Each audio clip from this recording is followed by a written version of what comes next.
Bonjour mes chers élèves de quatrième. Je vous propose dans cette vidéo, pour continuer le chapitre 3, la résistance électrique, de vous expliquer la loi d'Ohm.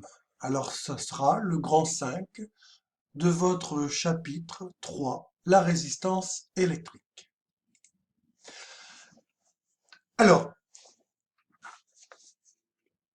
le physicien Georges Simon Ohm 1789-1854, est un physicien allemand qui a découvert la relation de proportionnalité entre la tension aux bornes d'un conducteur et l'intensité du courant qui le traverse. Cette loi porte son nom, c'est la loi d'Ohm.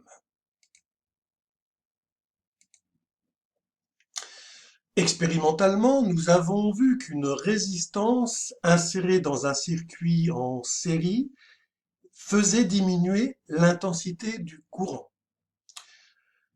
Il serait très intéressant de connaître les variations de cette intensité en fonction justement de la résistance, ou du moins de connaître quelle est la tension aux bornes de cette résistance en fonction de l'intensité qui traverse ce dipôle.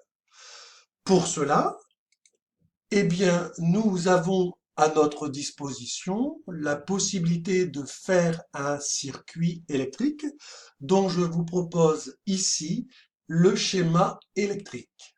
Alors, c'est un circuit en série très simple avec un générateur de tension continue variable, ici, le conducteur ohmique possédant une résistance R dont on connaît la valeur qui est de 67 ohms, et afin de mesurer l'intensité et la tension, nous mettons donc un ampèremètre en série avec le générateur et la résistance, et un voltmètre en dérivation aux bornes de cette résistance. Et nous allons mesurer d'abord les différentes tensions et intensités. Donc, quand il n'y a pas de courant, la tension est nulle, l'intensité vaut 0 ampère ou 0 milliampère. Si nous fixons la tension aux bornes du dipôle à 3 volts, alors on mesure une intensité de 45 milliampères. Pour 4,5 volts, l'intensité est de 67 milliampères, 6, 90, 7,5, 112 et 9, 134. Voilà. Alors, il faudra faire très attention de ramener toutes ces grandeurs physiques électriques dans les unités du système international. L'intensité a pour unité l'ampère, donc nous allons tout de suite convertir les différentes intensités en ampères. Il suffit de diviser par 1000 chacune de ces valeurs. 45 divisé par 1000 égale 0,045 ampères. Voilà, une fois que nous avons établi ce tableau de valeurs, eh bien, nous construisons le graphique. Donc, la tension en fonction de l'intensité. Alors, U, tension en volts, en fonction de l'intensité I en ampères.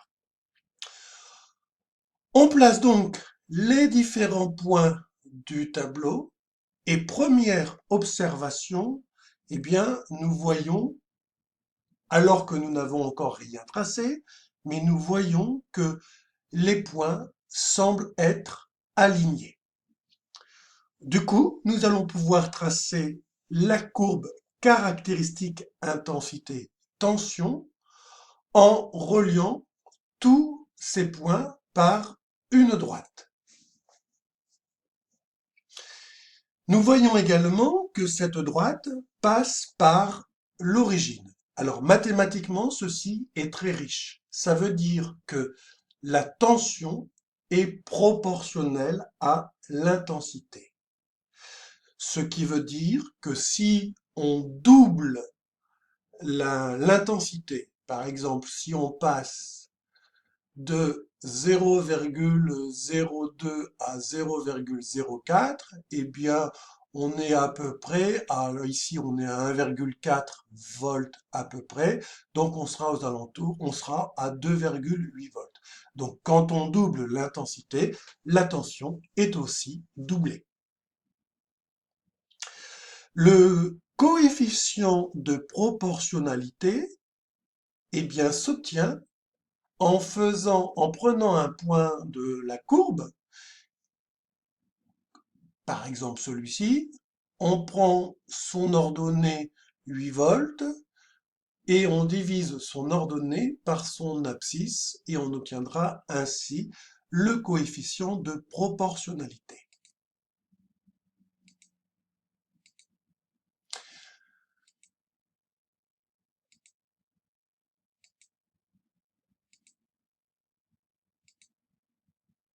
Alors, regardons que vaut ce coefficient de proportionnalité.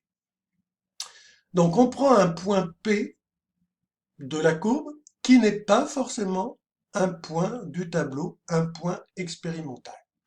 Ce point P, il a pour abscisse I du point P que j'ai noté IP, donc 0,12 ampères, et une ordonnée UP, la tension de 8 volts. Donc si nous faisons UP divisé par IP, c'est-à-dire 8 volts divisé par 0,12 volts, on obtient 67. Or, 67, c'était justement la valeur de la résistance du dipôle utilisé. Donc, on en conclut que 67 est en fait 67 ohms et ça correspond à la résistance du conducteur ohmique.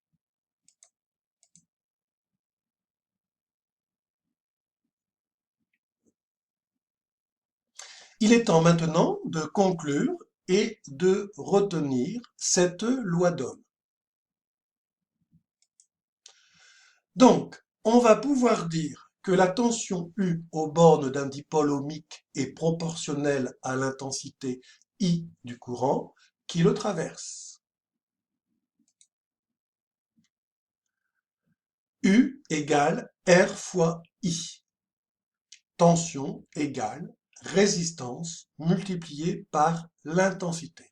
Attention, cette relation n'est valable que si vous exprimez la tension en volts, V, l'intensité I en ampères, A, et R en ohms, oméga.